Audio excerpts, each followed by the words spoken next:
welcome to Subtle Propaganda. I'm Drew, coming to you live from the volcano that will one day destroy us all. Joining me is Three Circles Mike, who has no idea what a Venn diagram is, Integrity Joe, who's late in light, and Rob. We will be talking about pop culture, world news, politics, military culture, fight videos, and the general state of the union. Are we charlatans? I don't know. You decide. Oh, and remember, like, subscribe, and share this podcast with your friends, and don't forget to tell us how wrong we were in the comments.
he's a good dude. Like, let's do it. Let's go to war.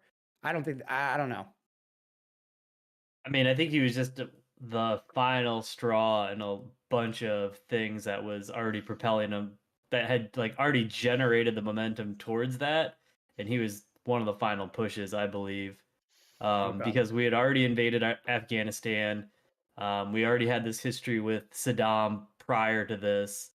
And dude, America was angry after 9/11, and we wanted retribution on basically that whole region. And so there just wasn't a whole lot that was in the way of stopping them, I think. And Colin Powell for the longest time was very fervent against the invasion in Iraq, and that's and then he went in front of Congress and testified and advocated for it. And so that was like a big deal at the time, because up until Yeah, that point, he's very staunchly against it. I don't know. I still tend to believe that like we weren't. I like I said, I think we were wrong for sure. But I don't think we were that far off, man. I mean, like I said, we for sure knew that they had a nuclear program, and we for sure knew that they had not only had but were willing to use against civilian populations, chemical weapons. So I don't know. Right. I'm not sure, man. I'm not sure what to make of it, but Well, yeah, I don't know. that's the really interesting about the whole thing, is because Saddam Hussein, I mean, he really was a terrible person. Um, committed all kinds of war crimes. You know, his sons committed even more. Just a regime of totalitarian terror. But I mean, it created a very interesting problem that we're still dealing with to this day, that had repercussions that I think anybody was even considering. How can you see 17 years down to the future, like the reverberations that'll have? Everyone missed it except for Ron Paul, who's screaming at the top of his lungs about blowback. But Yeah, I don't know. I mean, I remember I think when it comes to the like the ramifications of the war, and like also like how totalitarian the regime was. I mean, you know, I'm sorry, dude. In the Middle East, these are the types of regimes that these folks live under, dude. This is just how it is. Like, I don't they they live under typically theocratic rule. So that's a rule of like religious figures, right? Like they don't have. It's not like the people that they want to be in power. They want to be democratically elected. Like I don't. I think that people in the region have a strong resistance to democracy in general. And that was our biggest mistake, was not only invading and then staying. We should have just invaded, found out we were fucking wrong, and left.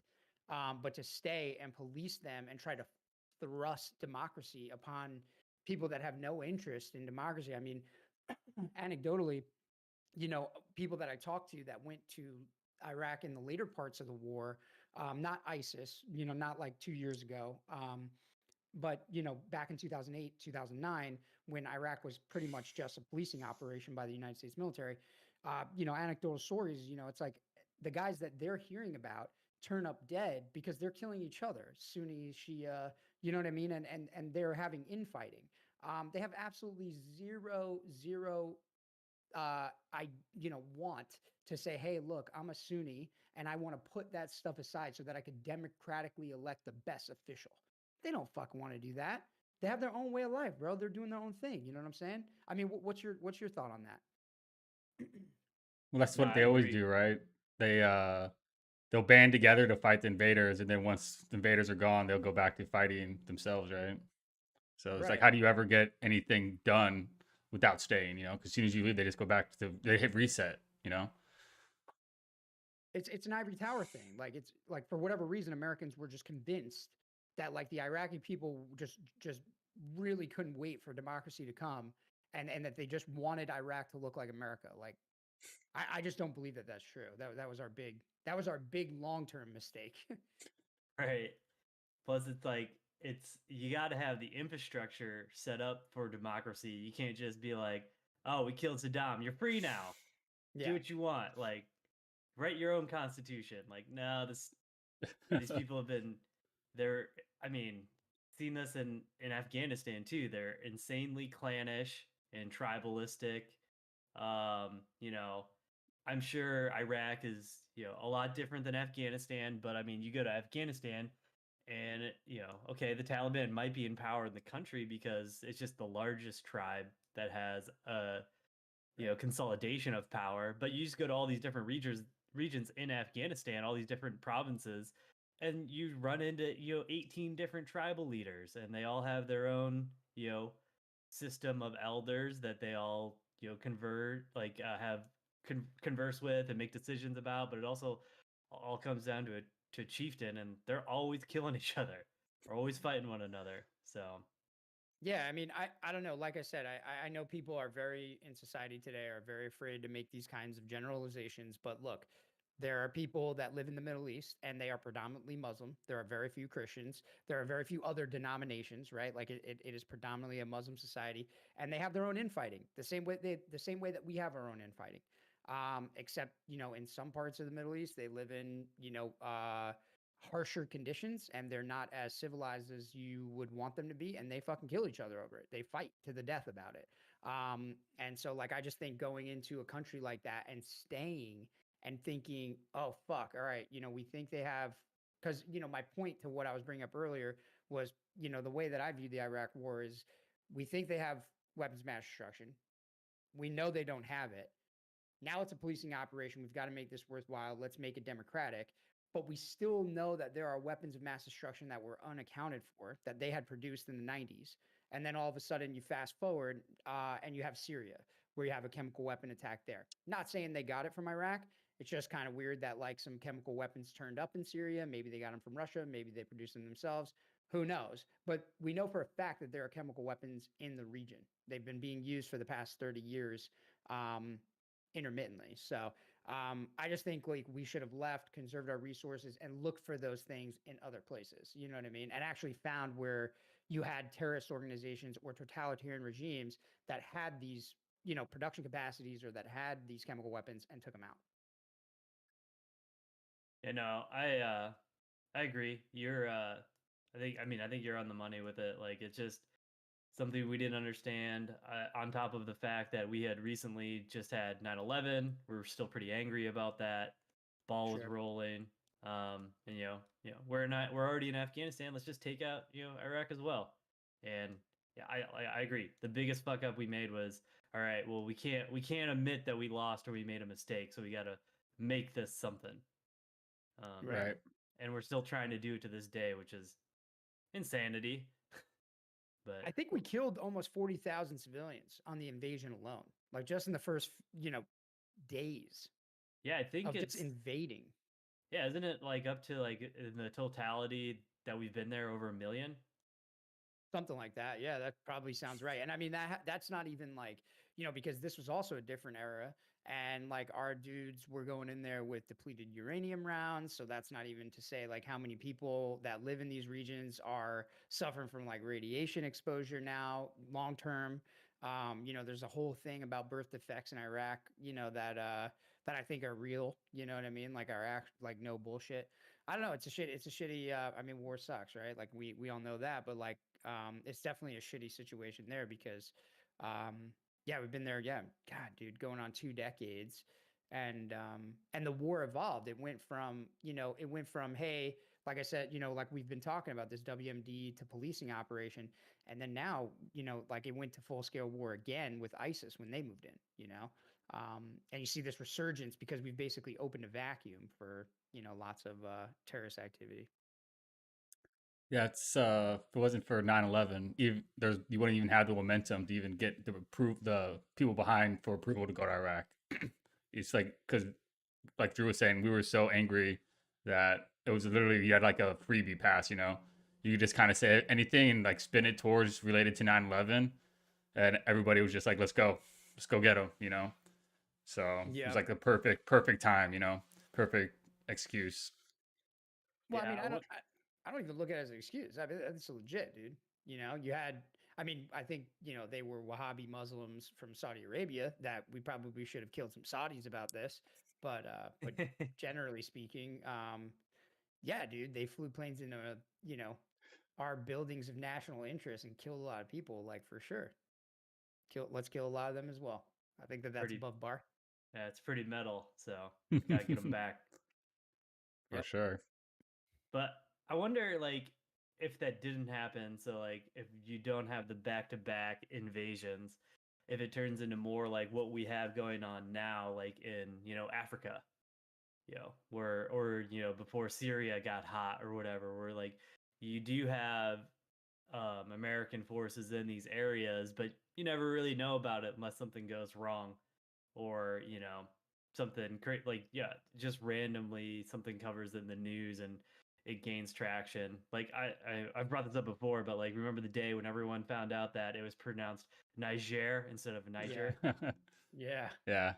No, yeah. I mean, I think about that a lot as well because I'm very I have a very negative outlook on U.S. foreign policy for the most part, where, I think like 99% of the activities that we partake in, as far as war efforts, or even if they're covert or special operations, excuse me, in places like Africa, are complete and utter waste of time, U.S. treasure, and U.S. lives. Like literally, no activity in Niger is worth a single American life to me.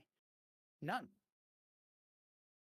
I mean that's kind of how I cut the cake. I don't really like I don't see American interest there. And like yeah, sure you can pull up all these reports and intelligence and blah blah blah blah blah blah blah.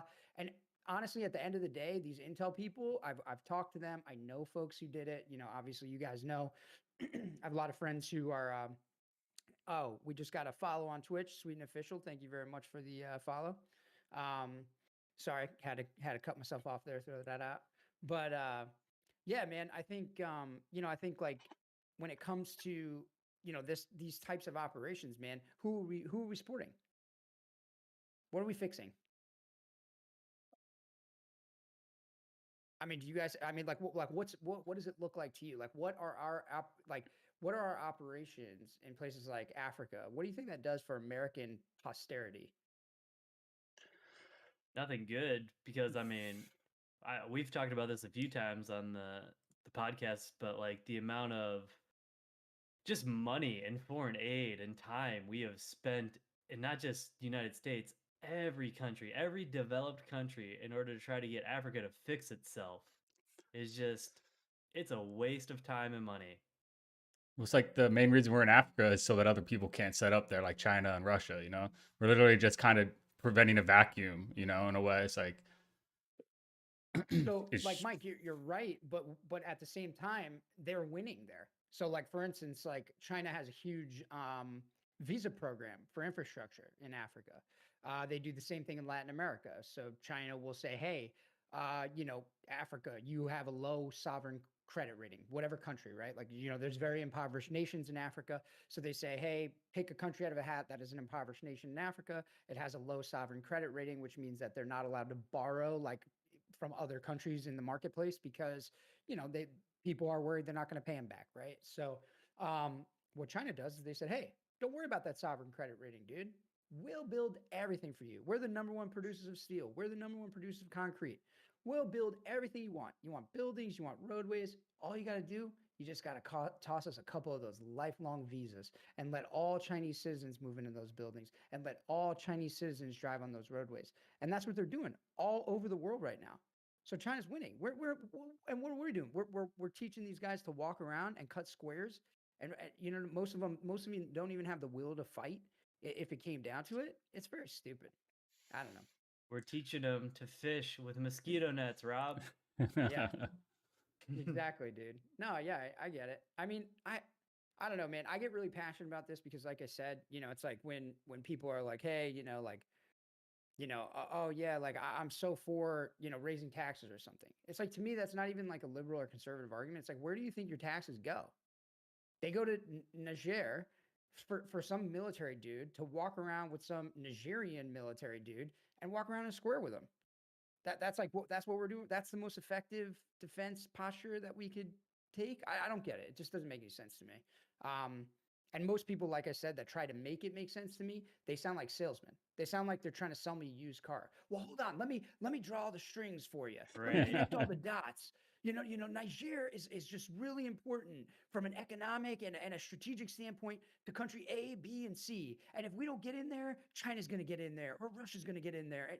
And it's just like, dude, you're trying to draw all these. It's like Charlie from Always Sunny in Philadelphia. Dude. You're trying to draw all these things, and it's like at the end of the day, dude, you're just fucking selling me intelligence reports that you sold to some superior officer so that they would let you drop a bomb, so that they would greenlight you so that you could stay employed. That's all you're fucking doing. And now you're trying to do it to me, except, I'm not in the business of dropping bombs. So I'm just, I'm going to call it and say, hey, I don't really think that's true. So is this a multi-level marketing scheme? It sounds like a multi-level marketing scheme to me. Dude, it totally is. Bomb Totally one is. country, we'll bring you in, and then we'll let you bomb 3 countries. And then we'll bring you in, and we'll let you bomb 7 countries. And then the best part about that is you bring in 2 more, they bring in 3 more, and it's all profit from there. Everyone makes money. You can't lose. Yeah, it's paying for itself. Oh man. Yeah. Yeah, I don't know, man. Seems like just a lot of show of force. Right. And we don't learn our lessons. I mean, that's how we created UBL, Osama bin Laden. That's how he was created. Yeah. Right? Doing you're 100% right. Same shit right there. You are 100% right, dude. He cut his teeth fucking killing Russians in Afghanistan. We were proxying, thinking that it was just going to be hunky-dory. And then, yeah, sure enough, we made a monster, I don't know, man. I think for Americans overall, they're going to turn the game on Sunday. They're going to pop their opiates, and they're just going to fucking keep moving forward, dude. You know what I mean? They don't give a shit about this. That's why we've been in Iraq for 20 years. And if people that listen to this are offended, I mean, hey, man, sorry, take a look in the mirror, man. We're fighting in Niger. What are you doing? Come on, man. We got wars to win, Yeah. Like, who cares about these? Like, what is even going on? None of it even makes any sense, dude. So it's very confusing to me. No, and there's always that budget. There's always that need a mission aspect too. Let's create like the salesman aspect, right? It's literally just I need a mission to deploy, to keep funding, to keep training budgets. So where can I go to do something? All right, I'll go do peace and I'll go win hearts and minds. The Hearts and Minds campaign where I'll go on patrols with guys, but I have no AOs or authority to shoot or return fire depending on the situation. So it's like you're there literally to kind of have a purpose. And then when shit hits the fan, depending on the situation, you might not even be able to return fire or you're limited to what you can do. And you got your next Mogadishu. And that's what I don't get is like, for one, right? All right, for instance, like I understand that we need to keep the military sharp, right? Like military has to stay sharp. And in order to do that, we need to be forward deployed, right? Like we need to be operational. We need to be conducting operations in the world, working with partner forces, etc. With the thing that I don't understand is why that has to be continuously happening on every continent within the globe, every second of every year. That doesn't make a lot of sense to me. I think you need unique contingents that are working in very specialized parts of the globe that are dealing with specific stuff, right? Like, so, if you are, for instance, an officer that deals with the near peer threat, like that, you work in EUCOM and like that's your thing, right? Like you're working on, hey, how do we kind of stifle Russia from doing stuff? Like you should maybe be deployed to Georgia, not in the southern United States, but the country of Georgia. And you should work with the Georgian military and you should familiarize yourself with the region. You should become an expert, right? You should do some partner force training. But why would you take that EUCOM guy and let him worm his way into a Niger deployment?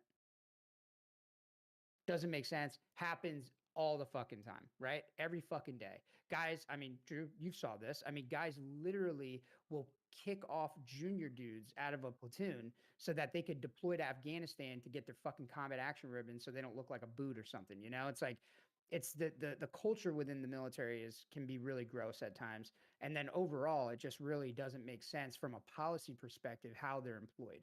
And the two are just, they're synergistic. They're terrible together. You know what I mean? The two things. Yeah, no, that's a good point. That's was really overlooked by this whole, I don't know, like what do you want to call it? The era of warfare that we experienced over the last 20 years. These dudes that had been in for a long time looking for that that forward deployment experience and just basically became, you know, like war dogs. Um, you know, Yeah. and you know, we've briefly or cursorily talked about this, just like the complete I don't know, what do you want to call it, like just breakdown from the top down of leadership, just complete incompetence from the top down of people just, you know, chasing these awards or this experience and just doing things that don't make sense, and it costing, you know, the amount of human capital and lives that were lost in the process is just incalculable, you know. Well, And- I guess we can talk. I don't know if you guys want to move the topic here, but I guess if we're going to talk about brass that are making really stupid decisions, we've seen a lot of it lately.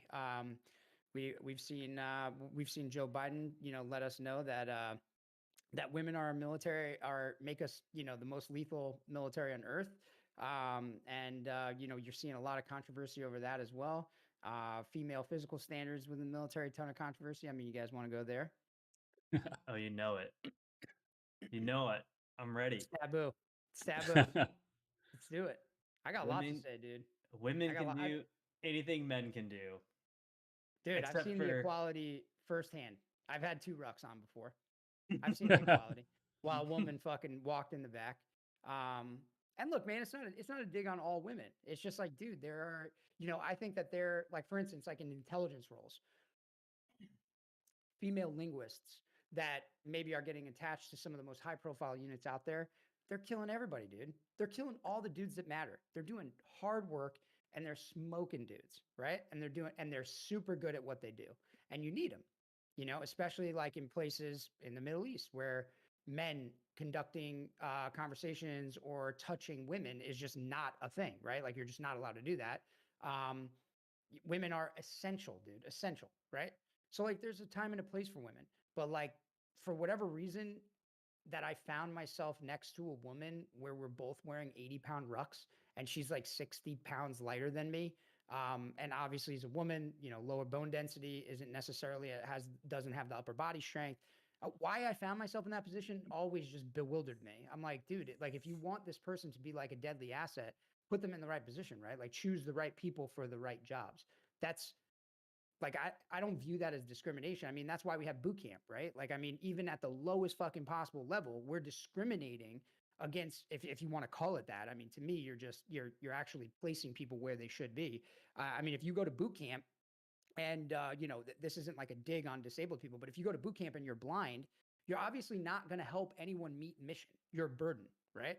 So like obviously we have barriers in place to say like, hey, this isn't going to work for you. We need somebody else to do this job. And I just don't find that unreasonable, you know. And that's why we have physical standards. If you can't do 10 fucking pull-ups, like what are you doing in the infantry? You know, when you're wearing 100 pounds of kit and you need to climb a wall, like I mean, it's physics, people. right. And it's even worse than that because rather than just accepting that, which is fine, there's just certain limitations that certain people can't do. I mean, men, there are certain men that can't do these things. And there's nothing There's a wrong There's a lot. with lot that. of them. Yeah. There's a ton of them. Yeah. 99% of all of the United States has never served a day in the military. That doesn't mean Right. they can't do it, but that just means that they haven't, right? Like, I mean, it's not something that everyone does, and it's certainly not something that everyone can do. And like they by pushing this initiative forward, this push to try to get women into combat arms, like they've changed the in the army they changed the physical fitness test to that to be more inclusive or more gender neutral and less discriminatory towards older people, and they're failing at a higher rate than before they changed it. It doesn't make any sense, dude. Like the standards that we had from the beginning, like I think everyone kind of knows intuitively what the standards of a person who needs to go into battle are. Like I don't know, man. Like it just doesn't make sense to me that I don't even need to argue from authority about it. I don't need to be like, oh yeah, like you've never worn a ruck or you've never shot a gun. Like I don't need to do any of that. I could just say, look, man, you're going to have to walk really fucking far with a lot of weight, more weight than you've ever carried before or ever cared to carry. You have to live out of a bag, right? And you're going to have to walk really far with that. And you're going to have to do it for 7 straight months. And if you're in the army, you're going to have to do it for 12 straight months, maybe 15 months. And if we go to full scale war at some point again, maybe 24 months because they were doing those tours as well. So it's like, dude, this is sustained stuff, man, on the body. The strongest men that I have ever met that were taking steroids, they were actively taking steroids. They were huge brick shithouses that would literally strangle a guy like me. I'm a smaller framed guy. They're injured for life. They're hurt for life after doing this stuff. Strongest guys I ever met, biggest dudes I ever met. So it's like I don't really understand where people come up with these ideas that like, you're going to be able to socially engineer this problem. You know what I mean? Like it doesn't work, man. It's like they just need the tallies in the boxes, so when they go through the reviews and they can see like, okay, we have women in these roles, we're good. Because it seems like you're just trying to force them in there so they can say that it's okay and that they like it's equal and everybody can do everything. But at the end of the day, if that was the case, then everybody would be a SEAL, everybody would be Ranger, everybody would be Delta, because you just show up and be like, I want to do it, I'm here, let's go. Where it's like those standards are there as like a minimum of like, you need to at least be able to do this. So I know that at least the guy next to me or the woman next to me or whoever's next to me can at least pull the same weight or carry their weight so that I know that I'm like, I have confidence with them, like in a stack. Where if you're lowering the standards to just meet quotas, then you're just lowering the overall fighting force. Like we talked about keeping a sharp military. If you just keep lowering the quota, then what do you end up getting? You just get a weaker version of the same thing, Yeah, you get dog shit. I mean, Yeah. I don't know, man. I've seen I don't know. I think basic military standards are a fucking joke. I had to run a mile or a mile and a half. What was the minimum standard? I don't even know what the minimum I standard. think it was like 16 minutes. 17 minutes, I think. 17 minutes. Max out time for the mile and a half. Dude, if you can't run a mile and a half in 17 minutes at 18 years old, at 25 years old, dude, go the fuck home. You know what I mean? Like, go the fuck home. Go find something else to do. The sad part is we've had a lot of people that had that problem. That's like sad is that that's what I'm the saying. regular military Just was go the home. worst. They were the worst at Just go passing home. those things. I don't understand. I don't see the point in social engineering that. Just go the fuck home. Like you're in horrible cardiovascular shape. Go the fuck home. Go get stronger. Come back. It's a part of the job. Like physical performance is a part of this job. Like I'm sorry if you don't agree that it should be or you should be evaluated or graded or your ability to make rank should be considered based on your physical evaluation. But that is the job. You need to do that in order to meet the mission of the job. If you don't like it, then don't sign up. I always was astounded by that too. That people wanted to eliminate those types of qualifications. Like the fact that you were always above physical readiness standards or could crush your peers. They didn't care about that. They didn't care about that at all. They want to corporatize, man. And everybody wants to, it's a political game. It's like you said, Mike, they want to check the boxes. And for them, I think it's a little bit more than just box checking. It really is trying to convince people that they are sold on these narratives so that they can continue down their paths of promotion and things like that. They don't want to. No one wants to have the hard conversation about where the value lies in these things. Because if they wanted to have that hard conversation, it would be very fucking easy. Because, dude, like the military's already studied these things. They've studied them and made them public. Like when they piloted women through the infantry course in the Marines, they published this, and it was like every single female was a washout, and it wasn't because they were too weak and they're like, oh, I just can't do this. I want to sleep in today. It wasn't like that. They literally had biological problems. They would get stress fractures, literally in their hips, in their femurs. They would get stress fractures in the biggest bones in their body. They would get stress fractures, dude, from going through 6 weeks of training. That's not normal. You know what I mean? Like 6 weeks of training ain't shit. Like you should be able to, like in these roles, especially in special operations. Like when I went through a special operations pipeline, it was 2 years nonstop, 2 years, no fucking days off, no breaks, highest physical fitness performance that you could ever get to. You know what I mean? elite athlete shit. Like they want you to be there all the time. They're pushing you to be there. No days off. And you're constantly being physically challenged for that stuff, sleep deprived. And it's like, and in 6 weeks, you had stress fractures in your femur, going through infantry corps, carrying around machine guns. It doesn't make sense, dude. And the studies have been done. Like this isn't like it's not even a contentious issue. But people are just making these statements without a shred of evidence being offered and without a shred of evidence even being asked. No one even asked for the evidence. They're just like, oh yeah, that sounds perfect, man. That sounds diverse. Well, that's exactly Right. it, right? It sounds good, and it's like, why not? Why shouldn't it be equal? Everything should be equal, right? And everybody should get a participation award. So why can't we just have females in everywhere? Just start assigning them. I'm sure that's what they would like to do if they didn't get so much blowback from like people that would like to just start assigning people to roles and be like, there we go. We have diversity in all the units across the military. Yeah. Right. I But mean, It's like go ahead, Juicy. it all goes back to like this scaling thing, right? Like there might be a woman or a few selected, women out there that could get through the whole process, no problem. But it's a scaling thing. Like the proportionality of that doesn't make sense. No, it doesn't. Yeah. I mean, it also just doesn't make sense that you would rewire. Like, dude, like at the end of the day, this is what people don't like is at the end of the day, the military is a killing machine. That's what it is. It is a machine meant to kill other people that might threaten the nation, right? So at all of the cogs that fit into this machine, whether it be trucking, shipping, all the things, right? The bean counting, the stuff that goes on behind the scenes to make the killing happen, right? Because like probably around what is it, 1 or 2% of the entire military is going to be infantry style troops, right? yeah, And then it's the like rest is all going to 1%. be, yeah, the rest is all going Support. to be, it's 4%. I said support. I Oh, think it's like support. Sorry. yeah, Yeah. I support. thought you Yeah. said 4. Sorry about that. Yeah. So everybody else is going to be supporting that mission, right? There's nothing wrong with having women in all those support roles. They do fucking phenomenal. It's wonderful. It's great. It's the best thing ever. It's so great. But why would you rewire the most effective fighting machine that the world has ever seen to somehow integrate um, people into it that are not going to increase the lethality of the fighting machine? They just don't.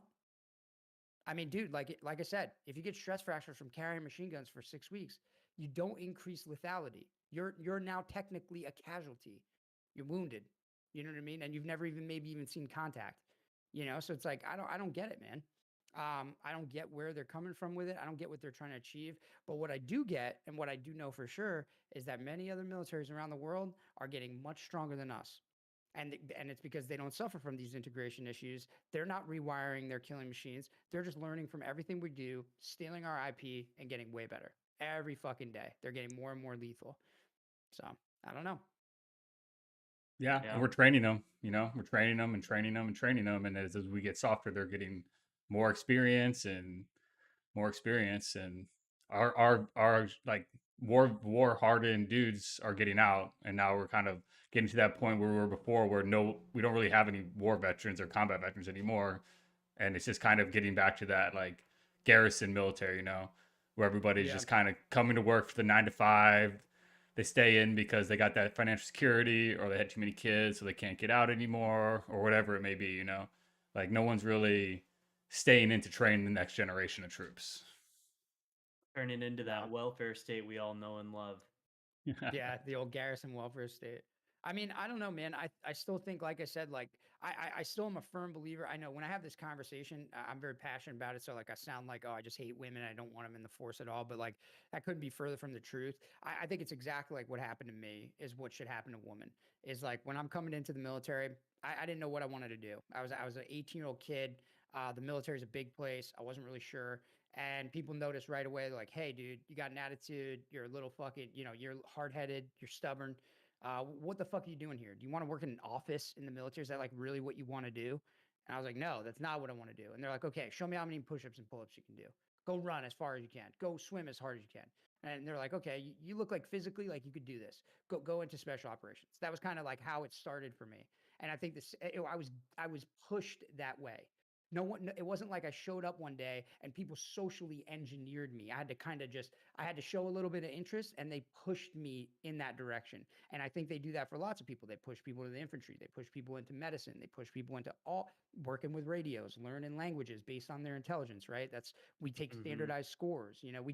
They push people into being nuclear fucking engineers on Navy submarines because Yeah. they're very, very smart when they take their standardized tests. The same exact fucking thing should happen. If you're a woman who has a high desire to go kill the fucking enemy, they should just push you into intelligence. They should push you into languages, and you should go work on a radio, listen to people talk on cell phones, and fucking drop 500-pound bombs on them and fucking kill them. There's no reason why you need to be in a ditch for weeks and weeks at a time with 100-pound rucks, exchanging fire with fucking with dudes in pajamas and shit. Like, what's the point in that?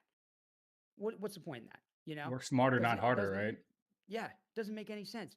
Push these women to where they're going to be the most lethal. Push them to where they're going to be the most useful to the force. And like I said, I mean, in my very humble opinion, I think that they've proven their lethality at every level in the intelligence sphere, dude. They're absolutely necessary, dude. No, that's Yeah. that's a really good point, and I think that's like when you hear these talks and people talk about like what we're talking about, they never. I think that sometimes they don't grasp, or they just tune out on the fact of like right person, right place, right job. Like if Right. if like I don't care, like I wouldn't mind serving next to a female as long as they would buy me all the way through training, and we were carrying the rocks, and I was like, oh damn, okay, you're gonna be able to do exactly what everybody else can do. I don't have any problem with that. Like if it is that one in a million or whatever it is, but it's all about that right place, right fit. Like that's where people excel. We saw a lot of people in the military that were in the wrong jobs for a long time, and they just kept getting pushed along. Too. Like that happens as Yeah. well. Well, I mean, Right. personally, from an anecdote, just even align with that, like when I went through SOCM, I was one of the first classes to have a woman, and we had several, and these women would have been great medics, but instead they put them in roles where they were not going to succeed physically. Because when you put a bunch of SEALs, Rangers, and all these fucking people together, and then you take a chick and you're like, oh yeah, go compete with this Navy SEAL, go compete with this Army Ranger physically.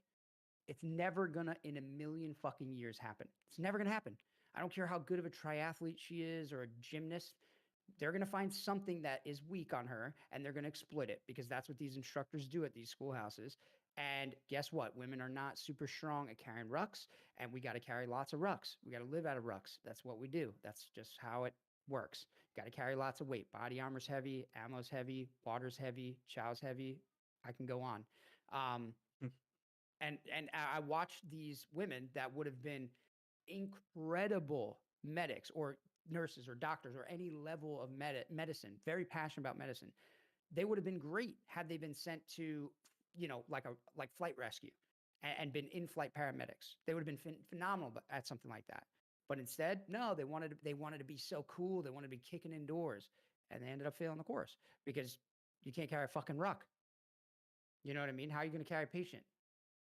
And then that stuff gets beaten out of you, man. Like people find that stuff. All these schools are designed to expose your weaknesses. So Right. I just think And a like it's just clarity it's stupid.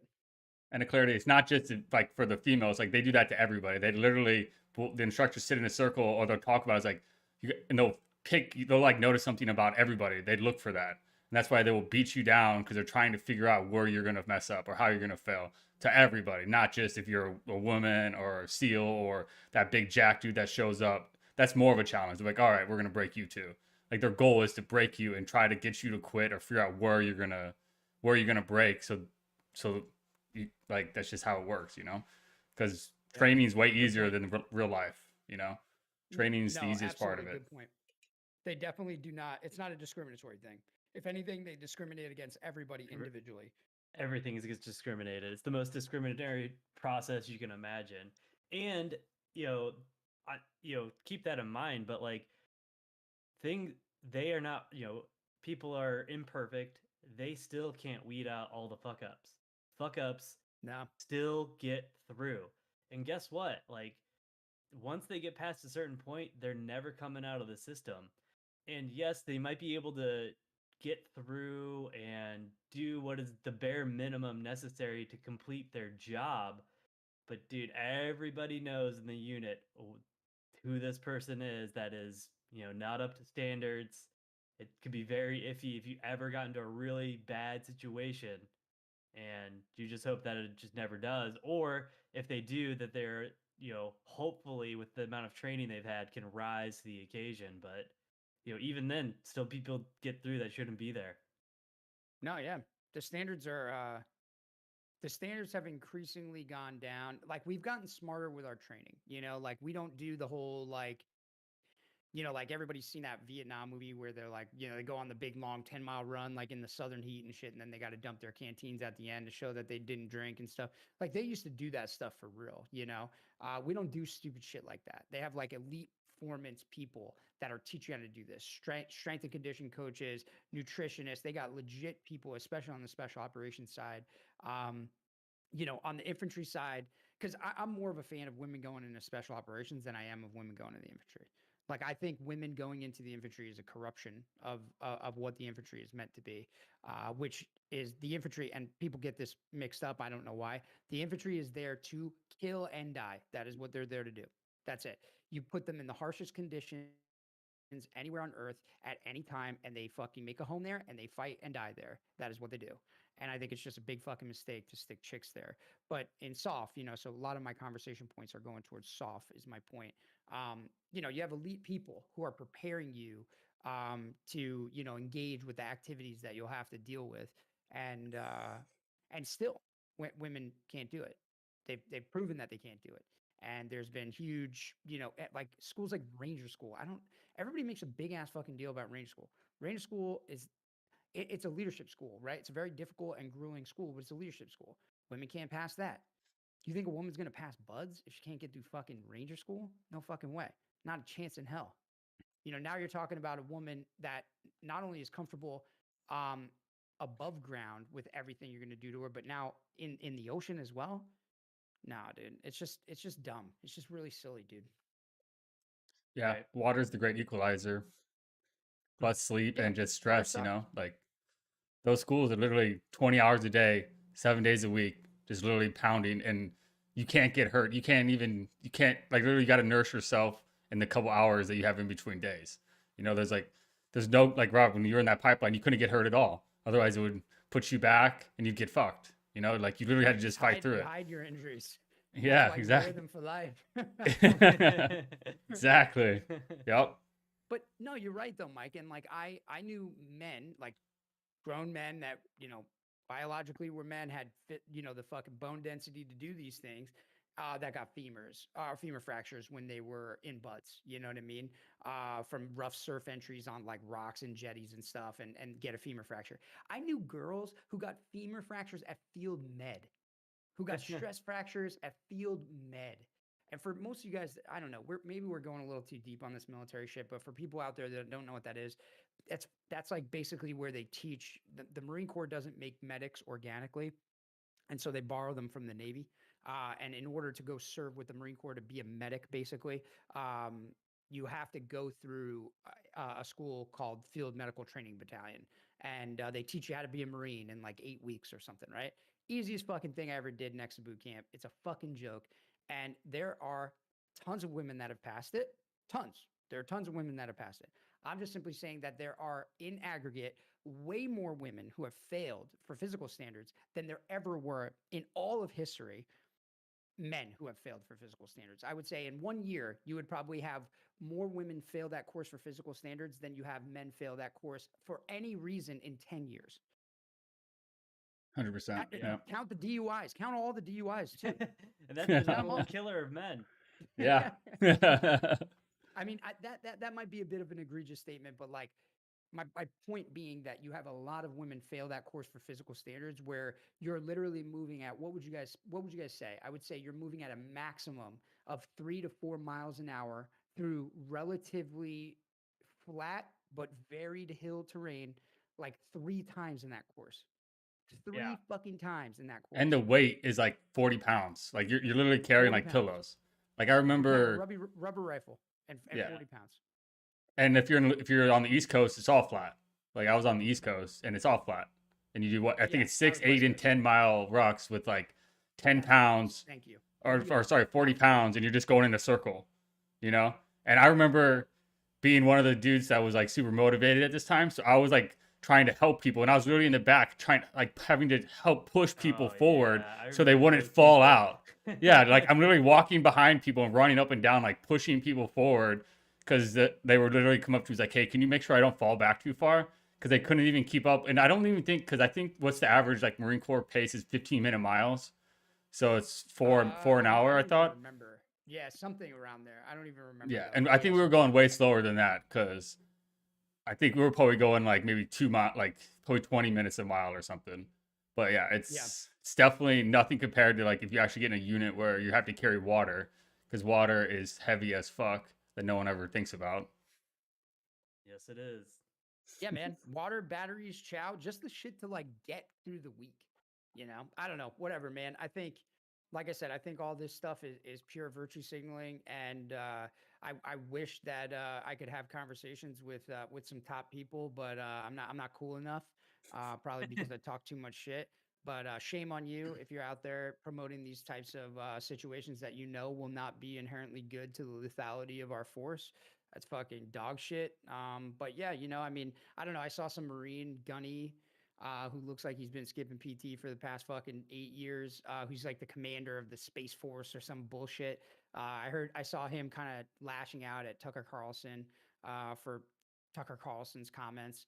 Um, I don't know. I think that, did you guys see that? You know what I'm talking about? Yeah, I know Yeah. what you're talking The about. gunny, yeah. I don't know. I Hmm. mean, I didn't particularly think like don't get me wrong, I'm not a Tucker Carlson guy, but I didn't really think anything that he said was that fucking off base. I mean, it pretty much it basically what the dude's doing is fear mongering that China and Russia are going to surpass us because we're too busy having social experiments in our military, which I think there's a degree of truth there, but I think like the American way right now is that we kind of look at this stuff and we say like, hey, yeah, like yeah, of course, absolutely, like yes, we want that, yeah, it's great. But if some shit really kicked off, I think we'd put all that stuff to the side and we would immediately bolster our force like in a serious way. So like, and dude, you're talking about, dude, what in World War I? What were we putting 250,000 people on the ground a month in Europe in World War I? Like, dude, we will fucking smash you. We will smash your country, dude. So like, I don't think that it will be. I don't think it will be that serious in the end. So I think it's a little bit fear mongering, but I didn't find anything he was saying too off base. I don't know. What do you guys think? Yeah, I agree. I mean, I think he's playing to his base for sure. You know, the people that Right. watch him. Sure. But like, I think that's all like there. Like, I agree with you. There's a modicum of truth to that. But like most people that are in his position or that is going to critique like the state of America, that like that's kind of what the trend is as you get older. You always think the generation behind you is either softer or in a worse position than you are. Yep. Um, and the one thing they neglect or that people constantly overlook about these younger generations is their ability to learn very quickly. I mean, dude, we're like these kids are born with technology, growing up like born and growing up with technology. We couldn't even fathom, when we were their age. Like we were barely on the internet when we were coming of age, and these kids have access to more techniques, more information, and the ability to access all this and learn it quickly and distill it down into useful like bites of information that they can use going forward quicker than we could ever, at like half the age. And that's the one thing that like if like shit ever really kicked off, like I think America could come back with a fucking vengeance, roaring I, vengeance. But I guess I would just disagree with you a little bit because I think there's a huge difference between the generational issues we're suffering from today. Then it's not like kids are just listening to rock and roll. You know what I mean? Like we got a lot of weird ass fucking shit that's going on, like yeah, super duper weird. But I will say this, right? Like, so I agree with you that people, excuse me, nowadays have the younger generation has a huge ability to uptake, right? But like I would challenge anyone out there to, I was just having this argument earlier this week. I don't know if you guys want to go there, but I was having an argument about elections. I don't think that we should do elections the way we do them. I don't think you should have everybody have a say. I don't think everybody should have a vote, because I think there's a lot of really fucking stupid people out there. And so my view was, if you doubt me, go have a look at the Douglas Lincoln debates, 1858. Just go read them in their entirety if you ever have time or you ever get bored. Those debates and the speeches were given to farmers and tradesmen. Okay, they were given to fucking what we would consider to be rubes in 1858, people that didn't understand the world around them, and they are more eloquent and more detailed than any political debate that we have heard in half a century. So I just am not convinced that people today are smarter than they were before. Um, their ability to uptake, though, I will get behind because we live in a world where you have to be able to uptake very quickly and you have to be able to process fast. So, like, I could get behind that. But I don't necessarily believe that would be a major contributor to our ability to win the next fight.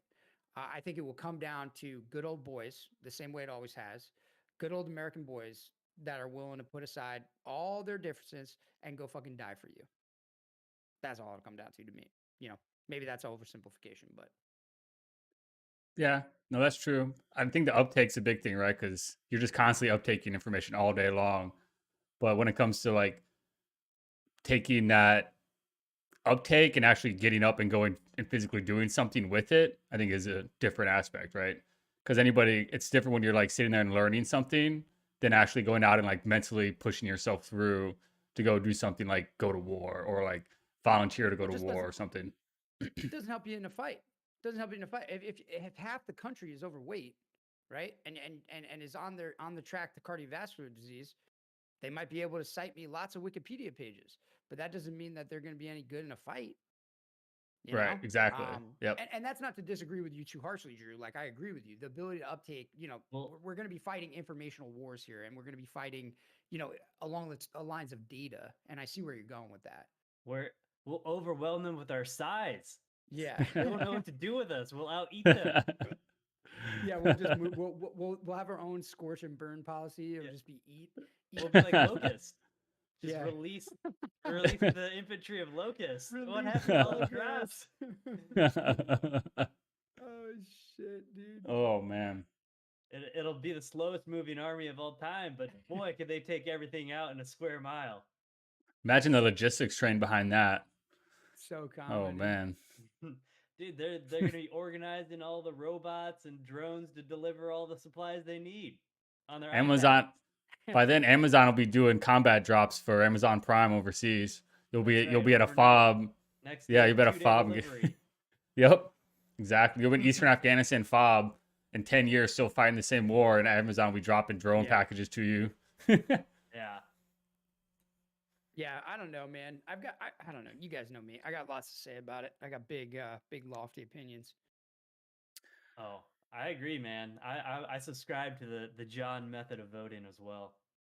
Well, the thing is like it's not even so much the John method of voting, but it's just we've got to do something better, man. We got to do something better than having like a bunch of tick boxes that you don't even know what the fuck you're checking, and you just vote along party lines. It's just really stupid in a split party system. And I mean, dude, if you look at today where like you have political currency by just basically saying the right things, voting becomes rendered really fucking stupid really fast. And it's just a tyranny of the majority, which, I can't get behind that. It's not a very effective system in my opinion.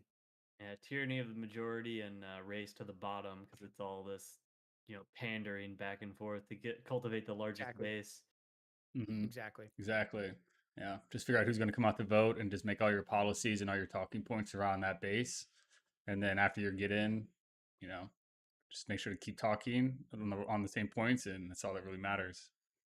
And But that's why I was recommending the Lincoln Douglas debate, or any of those debates that took place back then. I mean, it's like today they're like, oh yeah, like they make promises that they never deliver on. They never get anything done. We can go all the way back through any administration, right? We start shitty wars. We promise to close Gitmo and we don't. We fucking make shitloads of human rights violations. We send all of our tax money off to other countries and never get anything for it.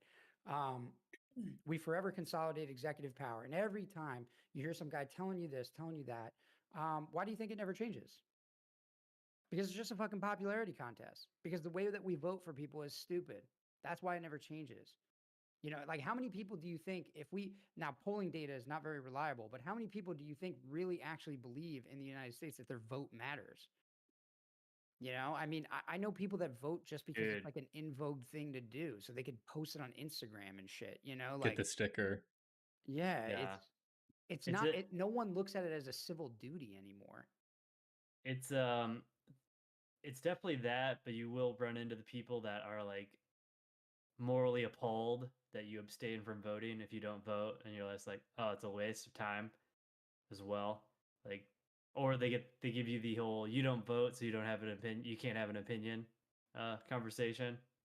Yeah, those people are just as stupid to me as anybody else. I mean, you know, like obviously they don't understand what the word freedom means, right? Like freedom is lack of compulsion, right? Like nobody's compelling you to do these things, you know, at the end of a gun. So um those people I would just immediately discount. I would just be like, "Oh yeah, man, that's such an interesting take, man. Thanks for making me 10 points in my IQ stupider today. I'm out of here."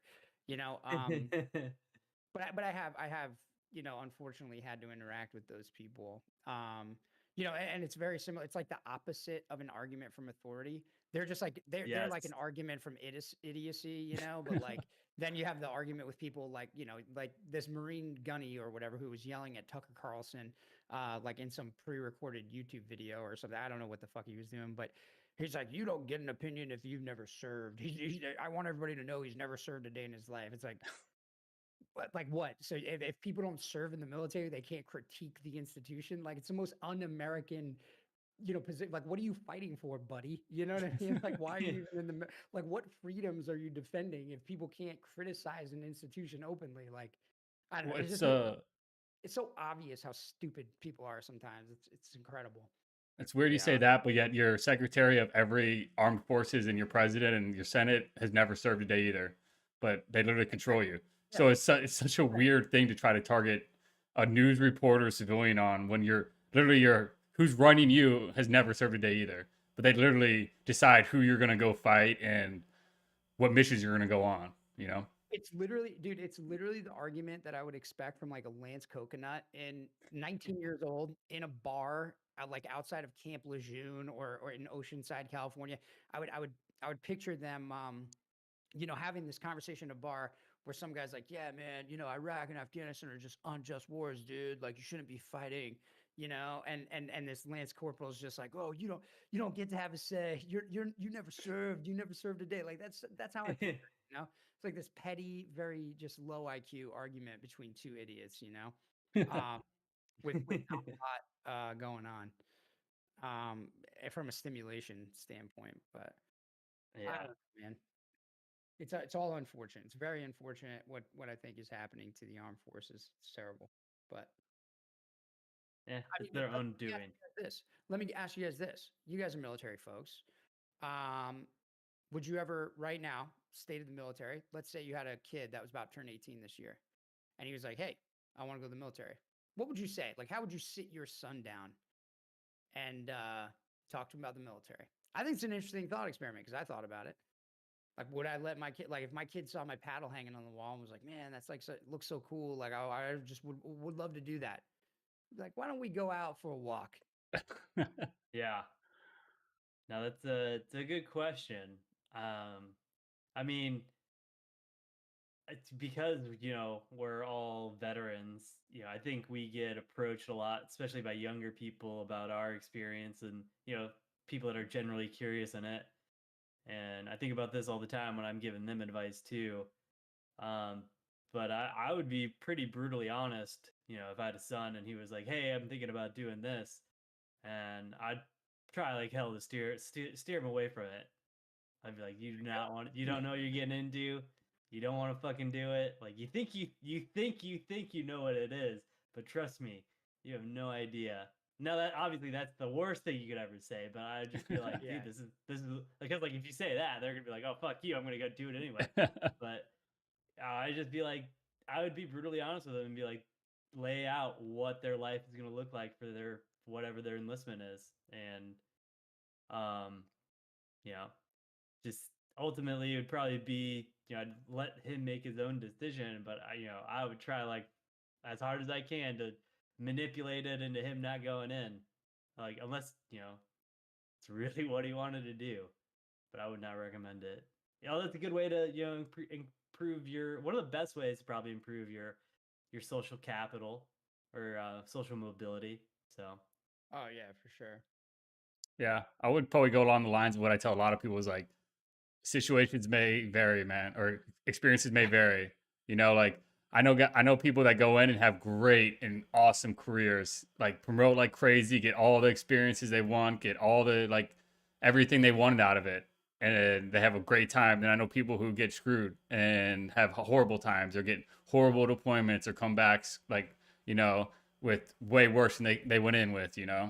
So I would caution it more of like that. Like make sure you know what you're really getting yourself into, because like what you're going in to do might not be what you actually end up doing, depending on what the state of the that's it. military is then, and like how confident are you, what point. exactly do you want to do. Yeah, like emphasize that like you actually really don't have control over your life anymore. Mm-hmm. And sometimes it's all about luck or Yep. just bad shit just happens sometimes.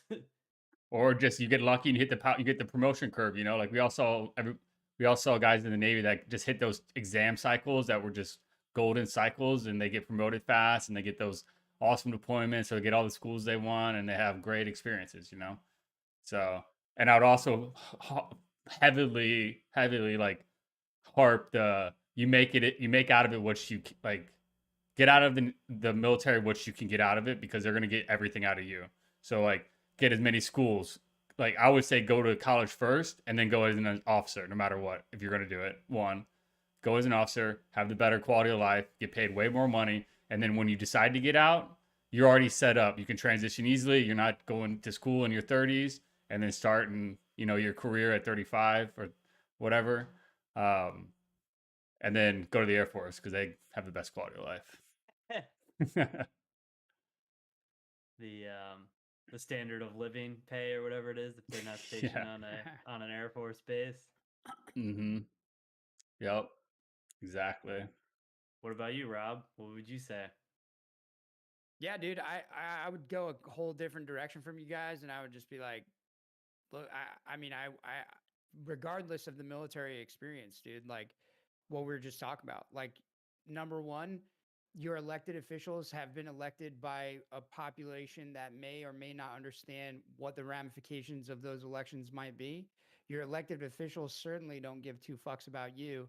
And now you also have military leadership who are willing to thrust you upon the fucking altar of of social justice and social virtue in order to in order to gain political currency. So I would say, yeah, absolutely not, dude. Absolutely not. Zero fucking chance. Not a chance. Yeah. And then they'd probably go do it anyway. And then when they get out, we'll have a beer and I'll be like, told you so. Told you. I was Sometimes you right. just gotta sometimes you just gotta learn the hard way, right? But I mean, dude, that's I don't know. Maybe, like I said, maybe I sound overly pessimistic or conspiratorial, but dude, that's truly how I feel, man. I feel like most of these people have, most of the people that I served under from an officer standpoint had no fucking clue what they were doing, in my opinion. They were just as lost as I was as some kid. You know what I mean? They were just as lost. They just had a college degree. Yeah. I didn't. Those were the two differences. There were few that I think were incredible. That were bar none. But that's anything in life, right? I mean, I think that's anywhere you go, right? Like anybody has a sports coach knows that you could play on a million teams, but there's that one coach, right? That pushed you harder, that made you the man you are, whatever it is. Things like that, right? And that's kind of what I experienced there. So yeah, man, I think, now to add this level of, hey, my anecdotal experience tells me that most of you guys were dickheads. And then now you have this dynamic that you'll just throw me to the fucking wolves so that you could look like a good guy. It's like, whoa, dude. I don't want anything to do with that, dude. Like, no thanks. I'll pass on that every fucking day. So Right. Which is No, I wouldn't recommend that's it a to very good anybody, point. man. that's a good point. Because I they mean, always it's a shame too, because the three of us would have met each other if we weren't in the Navy. You know, I mean, we had probably the best. I would say all of our best memories are probably times of all of us hanging out together. just doing crazy, stupid shit or fun stuff. Um, and I wouldn't take those away for anything, but I don't know if it's worth the direction it's going in.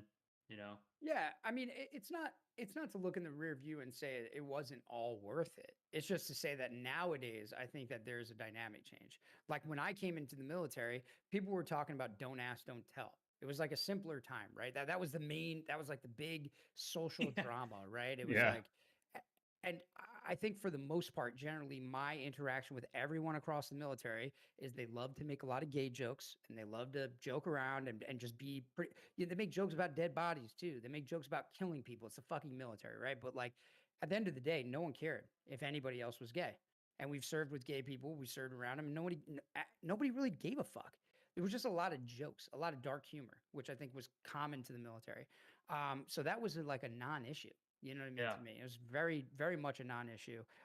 And pretty much in all the units I served in, for 10 years.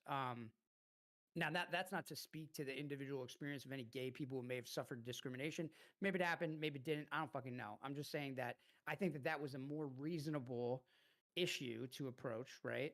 Um, than saying that, hey, like now we're gonna do sex reassignment stuff and we're gonna fucking, we want to overhaul the face of the infantry and make it look more like society, which is really weird because I would hope to God that the infantry never looks like society in the sense that like I don't want them to have the medical problems, the obesity problems. Like, we don't want infantry looking like society, right? We want infantry looking like they could fight China or Russia tomorrow, right? I don't know, man. It's just really stupid shit, dude, that we're talking about today that I think is not worth dying over, dude. It's not worth dying over, dude. There's also a huge shift from like, especially when we were in, they're like, oh, we'll cover you. Oh, we're all one team, one fight. We're all one like unity. We're all, we'll cover each other's back. And you can see that shift there, that trend even getting worse and worse. And I think that's one of the biggest things too, is because you have no one to support you or back you up. Like they'll just throw you on the bus no matter what. So you have like literally no one you can even count on half the time because it's so just everybody's worried about themselves and not wanting to say the wrong thing or do the wrong thing, that they'll tell you one thing and do another thing behind closed doors because it's the right thing for them politically or socially or whatever it is. It's no longer that kind of unity or like camaraderie they used to get. I feel like 20 or 30 years ago, it's kind of been trending away from that. Well, yeah, there's no camaraderie because that's what happens when, like, dude, being in the military is like having an ethnicity. And when you're an ethnocentric culture and you reject all the other cultures around you, you obviously build a huge tribal, connection. But nowadays, all of those barriers are being broken down, and I think for the worse. Um, so yeah, I right. mean, I don't know. I feel like we've talked about the military a lot, though. We're starting to sound like cheesy Yeah, nerds. It's partly my fault. I got on my high horse. yeah. Sorry. At the end of the day, we're all just pogues, anyways, right? Yeah, I guess so. It's true. Yeah. It's true. But yeah, I don't know, man. I've seen some other interesting stuff in the media this week. I'm not sure what you guys might want to dive into, but we definitely had we had another mass shooting that has dominated the media and lots of discrimination talk. Figure we could touch on that. Um, it's been pretty ugly. I don't know. I find the whole situation confusing, considering that like there's this huge sweeping narrative that this was a very racially motivated crime, but yet the perpetrator basically has not said it was, which in most cases, like the mosque shooter in New Zealand, he was very happy to say how this was racially motivated and he wanted everybody to know, right? He's very pleased to let you know it was racially motivated. They So have it's just been manifestos very, explaining their yeah, actions. it's been very bizarre that this is manifested as like this huge racial crime. Um, I'm curious to see what your guys' take is on the racial element, dude. Seems Yeah, to be what everybody's interested in. yeah. I don't know. It's a bit bizarre because all of the reporting from firsthand accounts and the people that were there at the salon shooting in Atlanta, um, it just came out that the dude, killed 8 women at a salon. 6 of them happened to be of Asian descent. And for whatever reason, the media immediately started generating, oh, he purposely sought out to attack the Asian community when all the reports that were coming out from the police officers that were making the arrest and the reports was that it was due to addiction, and the dude was having a bad day. I did see Yes. that Yeah. in quotes. Bad day Yeah, was Yeah, his. bad day. It's very weird. Yeah, hey, weird. I people thought. people have different bad days, all right? I guess, yeah. Yeah, I saw that because they're like trying to link it back to like when Trump was, being racist about calling the China virus, and and now I that's saw like that why too. it's all related to his narrative or rhetoric about Asians being responsible for the virus, and then that's what's called like that's still left over, and that's where the shooting came from. And I'm like, I don't know because I haven't seen anything from the shooter or the investigations that point that way besides majority of the people that were killed unfortunately happen to be like Asian Americans from like I think Korea and South Korea, stuff like that. So Well, according to the intrepid reporting of today's media, if you're white and you murder people, obviously you're a white supremacist. that makes sense, I Yeah, guess. Yeah. that's the thing. Like, I just didn't really understand about the whole situation was, how I don't know, any type of these white supremacist things that we see in society, they always end up being very like the killer lauds it, dude. He lauds it. He doesn't just say like, "Oh yeah, I had a bad day," you know? Like you look at the Dylan Ruth kid, right? That fucking loony that shot up a church. There wasn't no questions, like you knew what it was about. I don't know. But yeah, I don't know. I saw that like, there's a lot of talk about, Biden right now is trying to push Congress to get a bill through about anti-Asian sentiment. I don't know. I haven't seen any of the stats though. So I don't know. I'd be curious to see what comes out of that. I'm curious to also see what kind of legislation they can push. Like, what would you do? It's kind of weird. Yeah, I don't know how you would besides just make a title or make a like just hey, we did this thing, and it's just a bunch of talk, like we said that it's wrong to do this now, but yeah, what would you enforce, or how would you enforce it besides like just trying to make hate speech like crimes or trials, like now you get extra penalties for killing a different ethnicity, because they made a new legislation. I don't know. Well, What would you do?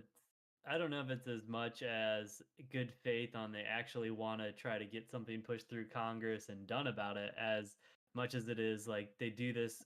The House does this every year. They pass a marijuana reform bill every time. They have a session. It just never makes it to the Senate floor. And then they go, oh, well, look we're trying to push this reform. And, the Senate just keeps shooting it down every time. And I think this whole Asian Discrimination Act falls in the same category. Oh, look, we're trying to do something, but, our hands are tied. We can only do so much. And goes more to like, if things don't change in this country, we can never get the things that we want when, yeah, I mean, you have a Democratic House and Senate right now, and Biden still can't get shit done. So, Well, I don't know. I mean, I'm not sure that like it's true. We got some stuff going down in chat, guys. I don't know if you guys saw, but I don't know if you get 1,000x for killing a minority, but yeah, I don't know. I'm not sure, man. I'm not sure what it takes with this whole like racial stuff that's going on with this. Sorry, I got lost in thought there thinking about that. I think because there was just recently a racially motivated crime, or what appeared to be based on the races of the assailants, if that's what we're going on racially, to determine racially motivated. Um, Here in New York, some dude got lit on fire by two kids. Kids were black. Didn't get reported on, obviously, because that's just not how the media reports on stuff like that. Like from a race, perspective.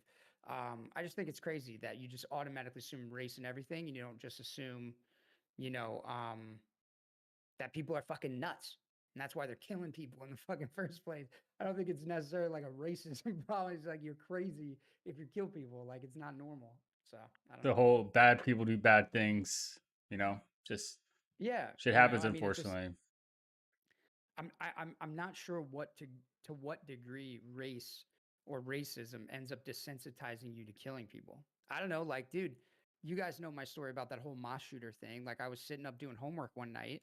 I was on YouTube watching videos about. I was taking a Latin American literature course, so I was having to read a lot of old school literature in Spanish. Right, I was studying Spanish as a language, and this is what I was doing for my in my spare time. It was terrible. So I was watching videos on YouTube about them because I didn't fucking read them. And at like 3 o'clock in the morning, this fucking video posts, and it's fucking video of this mosque shooter going through and shooting these people. And it's like, dude, if you watch a video like that, and you could say within like the first two people, any normal person would just go, "What the fuck am I doing?" Right? Like, this is insane. Like, what am I doing right now? But they don't do that because they're crazy. And I don't think it's because racism had desensitized them. I think it was just because he's a fucking lunatic. You know what I mean? Um, so I don't know. I don't know how this guy went out and did this, but I'm also not sure what role race played in it, especially when he was shooting white chicks too. So like if he's a big white supremacist, you would think he wouldn't shoot white chicks, right? Maybe there was just accidentally shot him through a wall or something. I don't fucking know. Collateral damage, dude. Yeah, like I don't know, bro. If I was a big time white supremacist guy, like why would I go shoot white people about it? Like that doesn't make Yeah. sense. But then again, you have guys like Timothy McVeigh, who go and, fucking blow up a building full of people. Doesn't matter what they look like. Yeah, but he For was his own angry at the white supremacist. government. That's why Y- he Yeah, he but he was attacked the federal huge. building. He was huge, huge white supremacist in True, general. yeah. But yes, you're right. Yeah, Mhm. it was more of a federal thing. So maybe that's a bad comparison. Um, I'll give you Yeah, that. I know what you mean. Yeah, super white supremacist. I mean, you can see him there at the Waco compound before they burned it down. You know, fucking stewing with his little hat from when he was in the army. Um, but yeah, dude, sometimes people just do fucked up shit, and there's no, this is why conspiracy theories are a thing. Like, there's no reason behind why people do stupid shit or crazy shit. Like, they just do. They're just crazy. What, Yeah. Yeah. what was that book that somebody read and then killed somebody? I forget the name of it, but it was like banned. Which one? There's Yeah. millions of them. Yeah. Yeah, It's that's like a I, case of it too. You read a book and the next The thing you know, you're Bible? going to go kill some. That's a good one. But yeah, it's like people can get influenced by so many weird things, and there's no reason unless you like knew or like could track back their actual movements. Like what are the odds that you read a book and next thing you know it compels you to go do this action that harms somebody? Like it's just people do weird shit and are messed up, and well, it's how like, do you? dude, There's nothing you can do about it. we've all met these kind of people, especially in the military, because unfortunately the military attracts so many fucking mentally ill people. But you see these people who do like 1000% of like an identity, right? Like they find this identity and then they just go fucking 1000% into that identity, and then they kind of like and then they go into 1000% into another one, and then it's like and then it's 1000% into another one, right? It's the same thing with these crazy ass people, dude. They go in and out of these fucking super manic states of being able to just get into these crazy identities super hardcore, and that's where sometimes those manic states will get out of control, and that's what you're talking about, Mike, is like maybe this dude just randomly reads some white supremacist book or something. I don't know one off the top of my head, and then he goes out and does some horrible crime because he reaches the peak of that, like, of that identity, right? And even though he's been flirting with many others because he's a mentally unstable person. Um, so I think that's how it probably happens. Yeah. Yeah, sure. Because you But I also mean, like most of the time we don't know. Look at the guy in Vegas. We don't know what the fuck yeah Right. that guy was. What the fuck was his deal? No one yeah knows, and we'll never Nobody know. knows, man. yeah you He never just really know the decided it was triggers. time to go ham, dude. And Yeah. Super I mean, ham. and that dude was super rich. Like you would think he had like no problems, right? Why did he do what he did? Who knows, man? Sometimes people's behavior just is unexplainable, dude. Yeah, it's Yeah. erratic and just makes no sense. Yeah, Was just It's a like great mystery. Son of Sam, man. Dog told him to do it. that's another crazy one. I think he was lying about that too. I think he Yeah, was they're pretty lying sure he to was lying about that. do the insanity thing. Hmm. So Yeah. Did you guys see Biden's gonna hit his 100 million vaccines today? 42 Oh, days really? early. Yeah. Oh, really? Wait. Tell me about this. What is it? Hit its 100 million vaccine goal. I think it's today. It was either this Friday or next Friday. He's gonna hit So his that 100th millionth vaccine like 42 days early. so does that mean we're on track for what's the goal by is it May 1st all adults Yeah, yeah. vaccinated? Hmm. So so by hitting 1 million today, does that mean we're on track to hit that goal?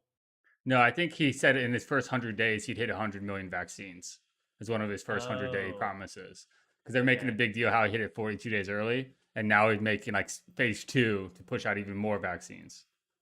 Hmm. Um, and also, Drew, you know how we were talking about the one that got banned in Europe? They uh, Yeah, they AstraZeneca yeah they started using it again and in found Europe that there were again? and found there's no relation for the blood clotting to the vaccine, and now they're back using it again. The European like Commission deemed it that it was safe and that the benefit outweighs the um, potential damages or side effects, essentially. Dude, that like, so how does that process go? Like, the I country is don't- just like, you can't, we're banning your vaccine because you're causing blood clots, and then AstraZeneca's like, there's no proof, and then they're like, okay, you're back in, like, Yeah, it's like they said they reviewed all the data and there was no link. And then they're like, but we will put a warning label on it for physicians and medical personnel to be able to be aware for rare cases of blood clotting issues.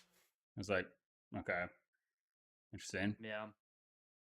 I mean, I didn't really look too in depth into that whole issue with the blood clotting and the AstraZeneca vaccine, but from what I, briefly read, because I was just reading like the abstract of the article basically that was talking about it. And they said they only had like 16 cases of blood clotting and like 1 million doses, and they couldn't even definitively prove that the blood clotting that they saw in the 16 patients was due to the vaccine. But, man, this we have no idea what these vaccines are going to do, 10 years from now. Like, I was just reading an article that someone linked to me, and it's the first and the largest data set that they've done to study long-term immunity to COVID. And I mean, it's looking like from what they've done, they tested antibodies, memory B cells, and then you have two types of memory T cells. They tested both of them, and they're seeing, like, in the study that they ran, which is incredibly comprehensive, about 8 months to 9 months of immunity to COVID, which is just like, it makes you question, like, just let everybody get it, man. You have immunity because it's looking like we have it, or Right. it's looking like that disease causes long-term immunity after exposure. I So just then don't it just really. I goes don't into really. the variants, the mutations. Do they still carry over, right? Or do we get a How flu many situation? vaccines? How many vaccines in history have caused defects, horrible defects, any defects? I only know of one. I only know of one vaccine that I've ever heard of. It was thalidomide. That's the popular one that everybody goes with. It caused birth defects. It was marketed to pregnant women, which was a huge mistake. Caused horrible, horrible birth defects. Never heard of it. Never heard of a single other one. Yeah. No, Never heard of it. I should clarify. Like, when I'm talking about like the effects of it long term, I mean like the effectiveness Oh, of effectiveness. immunity. Sorry, Yeah, like sorry. Efficacy. I'm not Okay, okay. I'm not concerned. Like, I'm not overly concerned about like long-term repercussion, like longitudinal repercussions or side effects from the vaccine. Okay. I'm more worried about, like, dude, what the fuck did we just do for, like, an immunity we don't even know how long it lasts, when, studies that are just now starting to come out, because it takes a lot of effort to just run these. The immune system's complicated. It's really hard to understand, to run these studies, and it's looking like we're getting about this, like, because if you get a year's of immunity from the vaccine and you're getting almost a year from just being exposed to it, like, what are we doing here? No, yeah, no, Yeah. I can see the trade off being extremely minimal there if it's only a year. Um, I don't know. I always was kind of operating under the pretense that it would lessen the dramatic effects of COVID. You know, so for people who would potentially end up on a ventilator, they may not with the vaccine.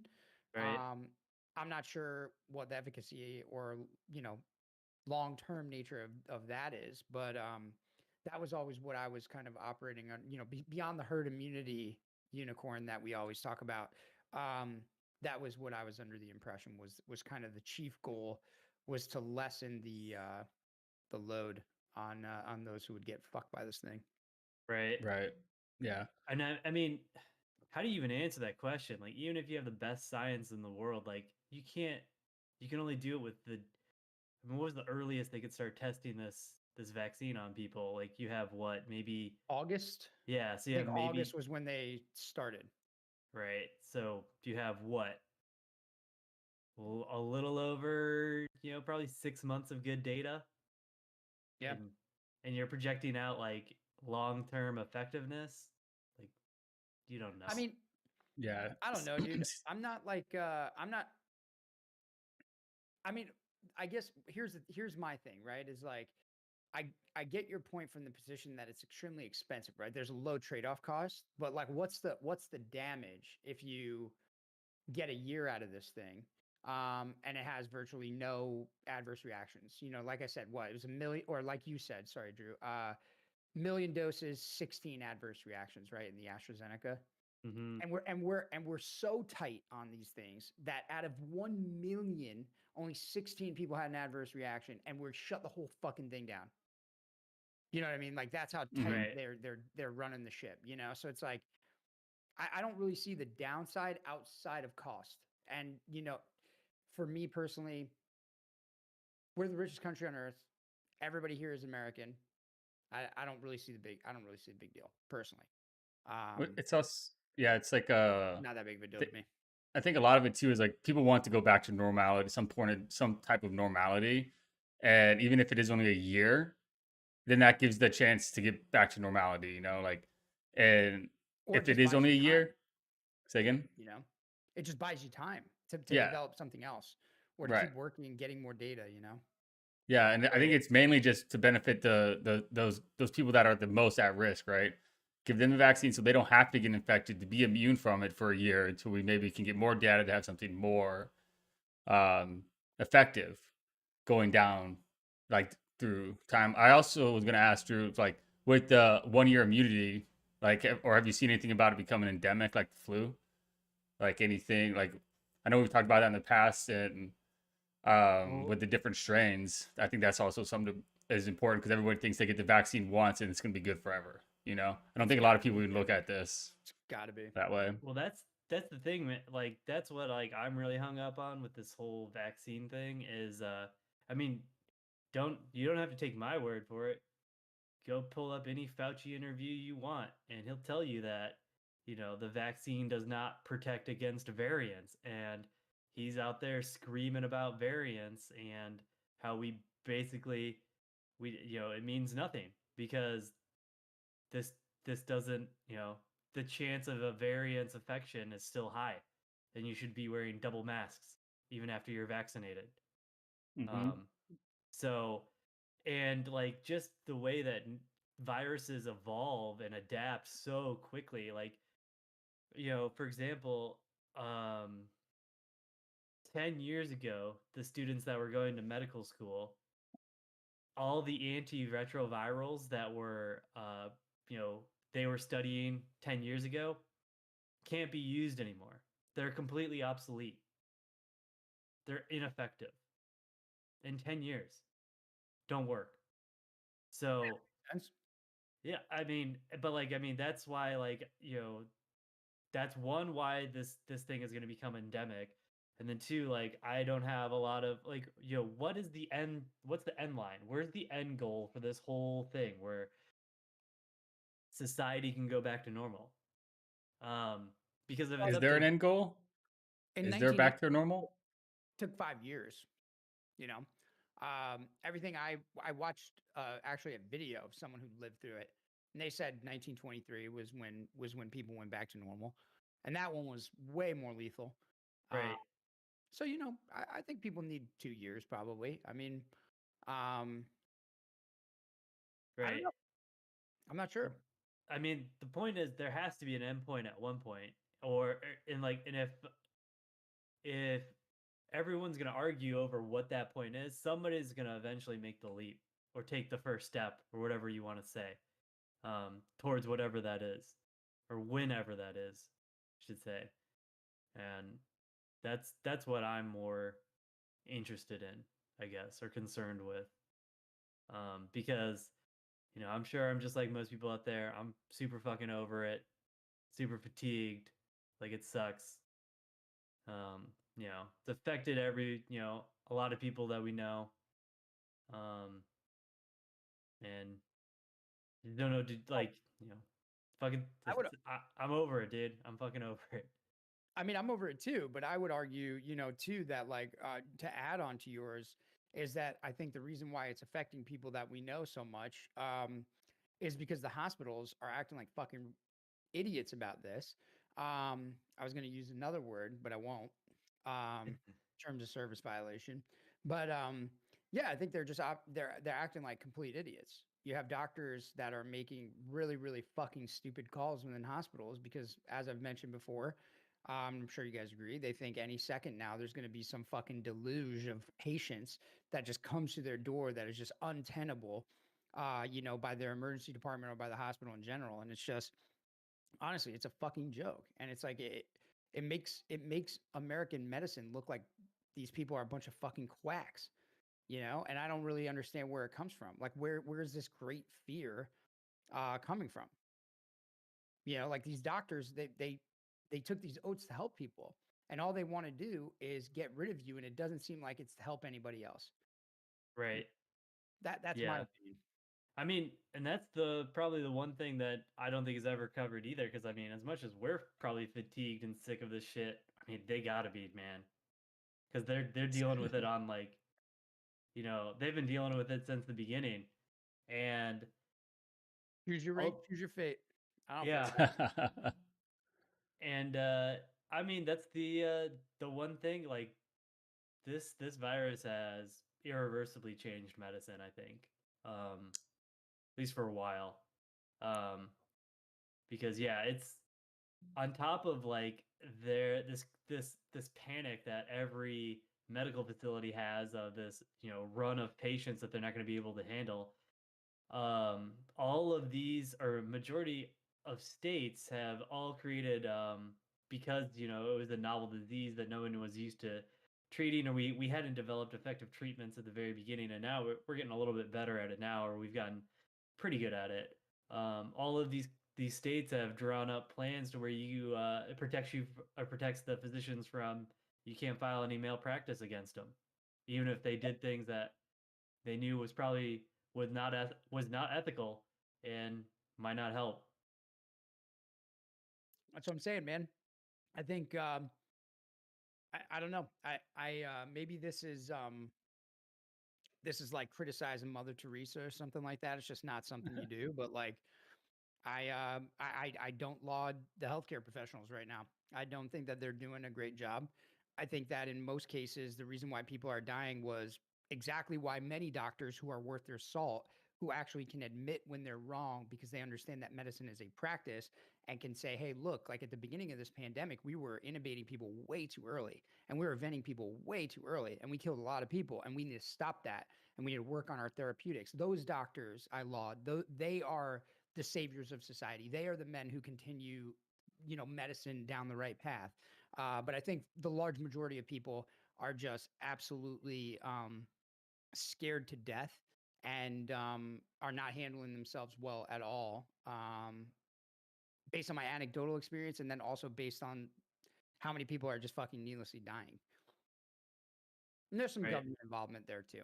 But yeah, I definitely am. I'm ultra critical of the medical community right now for sure, and not like, they're doing fucking TikTok dancing while they fucking kick people out of the emergency room because they're worried about COVID. Just get the fuck out of here. You know what I mean? It's disgusting. Right. Yeah, definitely. Especially What? considering that most hospitals are cesspools of nosocomial infections anyway, and probably half the people that get the fucking virus are getting it in the hospital. Exactly. And that's True. what they're trying to prevent. That's their excuse. That's their excuse. Oh, we can't have any COVID positive people in the hospital. That'll kill everybody. Get the fuck out. Go die in your house like a dog. The fuck out of my ER. That's what they said. You know? Yeah. Yeah, which is completely against the oath and the whole point, right? Is of being a medical Completely professional against. is when you take in a patient or a patient comes to you, you have no choice but to treat. You know, you can't be like, can't pick and choose. You know. Well, this is Yeah. like this is the argument like me and Drew are having. Well, it wasn't an argument; it was more like an agreement where we talked about you need lower echelon providers. They should literally be opening tents outside of hospitals, and they should have lower echelon providers caring for people outside of the hospital. Yep.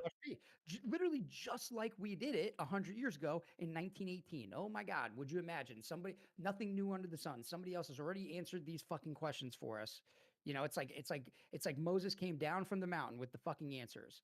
Like, how hard is this? Set up a fucking tent outside your hospital and take care of sick people outside of your hospital if you're worried about getting people sick inside, and get lower echelon providers to take care of them outside. Fucking rocket science, right? But instead we fucking build ships and we do crazy things and send them all over the world to do nothing. You know, it's like stupid. Right. You have 18 different, doctors arguing about which doctor or which clinic can see a COVID suspected patient and which one can't. And, oh, you can't come here if you have COVID systems, but you got to go over here if you do. Oh, I can't see you if you don't have an appointment. If you have an appointment, like what the fuck, dude? Like, So dumb. It's yes, ridiculous when all you need are nurses pretty much on the outside, and every now and again a doctor can make his rounds just like he would in an ICU. Something right, like we already do this. Like this is not like this is standard practice. One doctor, maybe with like an attending and residents, will walk through and take care of multiple ICU patients. They do this every day, pre-COVID, every normal thing. yeah, But Yep. now, if you just move that outside of the hospital, people's brains just fucking disintegrate. They don't understand. It doesn't work. Doesn't make Yeah. sense anymore. Because they literally do a rotation where it'll be like, all right, you're on call to go do the ER, or you're on call. This is your time to do it. So you just have one more doctor. All right, you're doing outside today, and then this other doctor is doing inside. You know, it's literally just dividing the work up. It's nothing And new. You know. now we have monoclonal antibodies as well. So it's even better. You literally give these people monoclonal antibodies, and most of them get very better, or they get much better very quickly. Um, when they're in the early stages of the disease and suffering complications. Mm. Monoclonal antibodies are very effective, and I don't really see why you couldn't. Like, what's the worst that would happen? Somebody's gonna have to deal with bedpans or something. Like, I don't really get like what the big logistical hurdle is, of doing this. But Because come you know, on, guys, the outdoor clinics are gonna take up parking lot space where we're gonna do our white coats for Black Lives Matter demonstration. yeah, yeah, exactly. They have too many TikTok dances to get done. Like, dude, when I was Right. in California, I saw this everywhere. They're like they're rejecting as many people as they possibly can out of their ER. Like, I mean, triaging the fuck out of these places, and they have there's no runoff facilities anywhere. You know, so I don't know. I'm firmly convinced that hospitals are killing people, dude, due to just being a bunch of pussies, dude. They're scared. They're scared that like somebody COVID positive is going to come in and get everybody sick, and so they're running around with their hair on fire trying to protect everybody by kicking anybody out of the fucking room. You know what I mean? It's like, yeah, this is when the ship is sinking, you're the person that I want to be standing next to for sure. Yeah, you're Not definitely the even medical provider I want around me when I'm sick, even if it's not yeah. COVID. Like I'm good. Like no thanks. WebMD People might be like better lawn chairs. choice. Yeah, I don't know, man. None of it makes sense to me, but that's why I don't run the world. I'm sure there's some most people would probably tell me there's some complication that I just don't understand. It's so big for my little brain. So, I don't know. Maybe it is. I don't get it. But either way, I think, I think hospitals are at fault. I think the vaccine's a good thing. I'll take the vaccine as soon as they'll Yeah. give it to me. I don't care. I got a letter the other day about like going to go get it if I want it. Just got to set up an Yep. appointment. So Like I don't have a problem getting it. I'm not willing to go sit in a huge ass like ShotX line for 5 hours to go get it. But I will definitely go get it whenever I can. Like Is if it I get through the the opportunity. VA? Yeah. Yeah, it's open to all veterans now. Yep. Oh, really? I didn't hmm get that Yeah, letter. I got I an just got email it about it. today or something. Yeah. Oh, there's an email. Yeah, Yeah. Yeah, I need to check I just Yep. that. I don't have anywhere to go. I go to like Yeah. bars or something like that every now and again. They make me fucking sit outside anyway, so it's like, whatever. I just got the email about it, like I think on Sunday or something for my VA, but yeah. Hmm. I Yeah. see. Like Like it. here in Illinois, I think it's like there's like an initiative. It's like by a certain date. I think in April, where I think any adult in Illinois can sign up for it by like a certain date. Like it'll be available to all adults after this date in April or whatever. So Okay. Yeah. That makes sense because I know the VA was doing that because my mom had an appointment, but she got kicked back a little bit because they're doing by age. So they're going down like oldest down. And so now I think it's getting to that point where it's going to be for everybody. Like they did one or in my county that I live in the other day, and I drove by it, and there was like a line for like 3 miles waiting to like get into the big like sports arena where they're doing the shot X, and just to get in there. So there's definitely a lot of the presence around here for it for sure. But I don't know, like it's like you get the vaccine, and then you still wear two masks, nothing's still open. It's still the same thing, except for now I just sit in my house with a vaccine. So I don't yeah, really, Yeah. not in any hurry to go get it. Like if I was traveling or if I had like, I was around people that maybe are more at risk, I'd maybe be more amped to go like out of my way to get it. But I'm not in any hurry. Well, the vaccine's also technically held up through 3 variants now. Yeah. So, I mean, I don't think we have the most reliable data, but so I far, everything that I've seen seems like it's held up against all 3. It was a South African, the English, and a Brazilian. I think there's still like I think the jury's still out on like the total effectiveness for it. Like just because I don't think they have the data yet on those variances. Because I just watched I watched our good buddy Rand Paul get in a huge argument with Fauci about it, and Fauci was basically saying that nope, can't trust any of that data because it was all done in vitro. Oh, okay. Yeah. Cause And they're trying to say that if you had a vaccine, you didn't have to wear a mask anymore, right? Like they're trying to well, push that. the Rand Paul learned his lesson from that woman that he was questioning getting in onto the health board, and he adapted his tactics and adapted hers, and he just kept saying the same thing to Fauci over and over again, and made himself look like a proper idiot. So you're muted. Oh, I accidentally muted myself. Thanks. Did he crack his knuckles and say, I'd be happy to come to your office after this and discuss it with you? Yes, he mansplained and then he made a very aggressive male gesture. Um, I don't know, dude. I'm not sure what to make of any of it, but I mean, it seems like things are starting to loosen up. I also Yeah. saw that they reduced like the social distancing guidelines for states. The CDC did. Yeah, Not like And anybody's really schools. listening to them too. anyway, but yeah. Schools Yeah. to 3 feet. Yep. Yep. Wow. 3 Whoa. feet. Did you Go see the movie bite your theaters are finger. opening? AMC's, all the AMC movie theaters are supposed to be open by March 26th again. Dude, so check this out. I got to ask you guys this because I was just kind of chatting with Brandy about this. I just wanted to do it because it made me feel like a baller. It's a huge waste of money, but the government's sending me a check. So I'm like, you know what, dude? Maybe I'll do something crazy. I wanted to rent out a movie theater. You could take up to 10 patrons and it's only $200. Pretty That's good. not bad. That's Yeah. really good. That's not that fucking bad, dude. You get a No. little group of fucking friends together, dude. Everybody just drops $20 and you're fucking bring a bunch of booze and shit. Just go Yeah, smuggle there it you into go. movies and get faded, dude, and have a good time. I thought it was a good deal, but Do I we mean, have it would access probably to just be. popcorn machines? Is Yeah. an important question. I'm pretty sure, bro. I'm pretty sure you get the works. It's everything. It's just, Really? Like an yeah, all it's just exclusive package type of it's thing. not like it's your movie theater, but everything else is the same. You get all the snacks, everything is all the same, but it's your movie theater. No one else can come in. Okay. I thought it was cool. There's just not too many movies that I want to see, except for, of course, now I'm forgetting the name of it. Benedict Cumberbatch is in it, and it is a movie about him being a spy in the Cold War. I think I've And seen I'm the forgetting the previews. title of it. You know what I'm talking about? Here, I got. Yeah, I think I've seen the previews because I'm the Tinker same way. Tailor Like, Soldier 2, what'd you say? because he was in that. Oh, He was No, in. that's not it. Yeah, no. He was in Tinker Tailor Soldier Spy, which is about a spy in the Cold War. So Okay. It's it's called The sequel. Courier.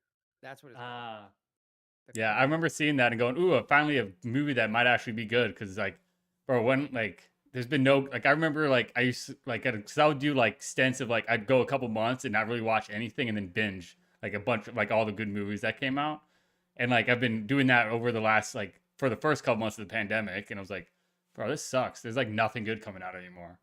Like, so Yeah, I was well, kind 'cause of everything excited.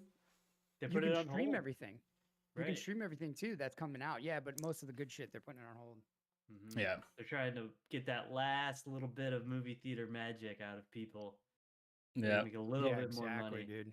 But dude, the big thing that just recently came out is the Zack Snyder cut of Justice League on HBO Dude. Max. Yeah. Brandy watched it last night. 4 hours, dude. Oof. She said it was I mean, whatever. I fucking streamed for 9 hours or something, you know what I mean? But yeah, she said it was really good. She said it was good. Story was Yeah, a I little saw slow, that. she said. Action was It's good. like it was like the big push to streaming now with like the superhero movies, being released on a streaming service. And like we talked about before, where that's pretty much probably gonna start going more and more. I was bringing up the movie theaters coming back because I'm curious to see how long they survive. If they can make the rebound back, or if they get that lapse of people just wanting to go out of their house to do stuff. So then they like pick up strong afterwards, and then they just fizzle out. Once people get over the novelty again. Dude, calling it right now. Roaring 2020s, bringing movie theaters back. People are going to come back with a vengeance. Never going to go back in their houses again. But Yeah, stay well, tuned. that'll I haven't be. had time to watch the Justice League yet, but I will. Stay tuned for my review. I'm sure it's terrible. Yeah, maybe Be we'll ready have for to. my flamethrowering of it. Yeah, we'll have to do that as an episode. Drew's movie reviews when movies start coming back around. Be a segment. What good movies are out? What are good to watch? Little Rotten Tomatoes Drewski style. Yeah, but well, we're at the 2-hour mark. You got anything else, Mike, or you want to call it a show? I just figured we hit the in the next 2 weeks we're gonna have some more guests. I know we kind of mentioned it the last couple weeks, but I think next week is next week the tasting, or is it the week after that? I think it is the whiskey tasting. Okay. So so either way, in the next 2 weeks, so the next two episodes we're gonna have a guest on. One's gonna be a whiskey tasting. Drew's gonna have to finally break his no alcohol fast of 2021. Right. Breaking my sobriety So for you guys. It'll be the first time Drew's had any of the devil's nectar, or whatever you want to, devil's lettuce, since in 2021. So, and it's gonna be bourbon, so it's gonna be a kick to the system. So, and then we'll also have another fellow veteran and podcaster on who we're gonna bullshit with. So I'm gonna be fucked up, like, just off of the tastings. It's yeah, been a long you're gonna time. you're gonna have to do the wine tasting where you like you like swish it around and you have like a spit thing that you spit Yeah, into. spit it out. Yeah. So you get Yeah. the full flavor without the intoxication part, which is arguably the best part about it. But yeah, I think it was a good episode. And we will catch you guys next week with another guest. Thanks for hanging out, everybody. Peace.